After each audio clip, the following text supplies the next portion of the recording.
రంగారెడ్డి జిల్లా మణికొండ మున్సిపల్ పరిధిలోని my home Avatar చౌరస్తాలో ఆర్ఎంసీ పొల్యూషన్ను నియంత్రించాలని స్థానిక అపార్ట్మెంట్ వాసులు ర్యాలీ నిర్వహించారు.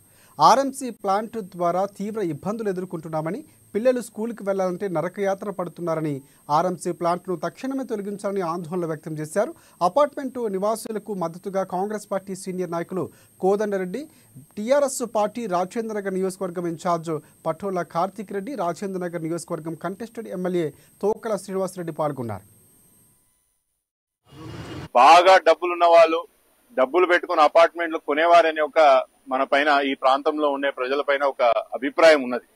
కానీ వాస్తవానికి ఎన్ని కోట్లు పెట్టి ఇక్కడ అపార్ట్మెంట్లు కొన్నా, విల్లాలు కొన్నా కూడా ఇక్కడ పరిస్థితి ఎలా ఉన్నదని ఒక్కసారి ఈ రోజు మనం మై హోమ్ అవతారే గాని, హాల్మార్క్ విసిన్యా గాని, లేకపోతే అవతల ఉన్న మై పీక్, జైబేరి పీక్ మరియు మిగతా అపార్ట్మెంట్ ఇక్కడ నివసిస్తున్నటువంటి మా సోదరులు అందరూ కూడా ఎంత దౌర్భాగ్య పరిస్థితిలో ఇక్కడ ఉన్నారనేది ఒక్కసారి చుట్టుపక్కల ఈ ప్రాంతం చూస్తే మనకు అర్థమవుతుంది.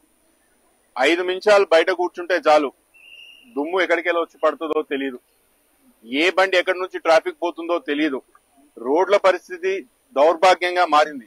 నేను ప్రభుత్వ పెద్దలకి ఆప్షన్ లేసి ఇక్కడ ఉన్న ప్రాంతంలో డబ్బులు సంపాదించడమే కాదు, అపార్ట్మెంట్లు కోట్ల రూపాయలకు అమ్ముకొని ఆదాయం సమకూర్చడమే కాదు, ఇక్కడ ఉన్న మౌలిక సదుపాయాలు, ముఖ్యంగా ప్రజలు ఇక్కడ పడుతున్న ఇబ్బందులు కూడా అడ్రస్ చేయాల్సిన ఒక బాధ్యత ప్రభుత్వం మీద ఉంటది.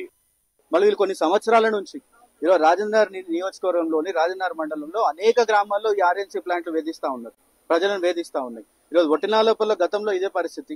అక్కడ ఉన్న గ్రామస్తులు కూడా ఆ రోజు వాళ్ళు ధర్నాలు చేయడం జరిగింది, నిరసనలు వ్యక్తం చేశారు. మళ్ళీ ఈరోజు నార్సింగ్ ప్రాంతంలో కావచ్చు, కోకాపేట ప్రాంతంలో, అంటే ఈరోజు చదువుకున్న వాళ్ళు ఈరోజు కోట్ల రూపాయలు చెల్లించి అపార్ట్మెంట్లు కొనుక్కొని ఈరోజు ప్రశాంతంగా ఉందామని వచ్చిన ప్రాంతంలో ఈ ఆర్ఎంసీలు పెట్టి ఈరోజు ఈ పొల్యూషన్ ద్వారా ఈరోజు తీవ్ర ఇబ్బందులు అవుతాయి. చూస్తా ఉన్నాం, చిన్న పిల్లలు, కుటుంబంలో ఉన్న లేడీస్ కూడా ఈరోజు రోడ్ ఎక్కుతా ఉన్నారు. అంటే ఎంత అవస్థ పడతా ఉన్నారో మనకు గమనించాలి.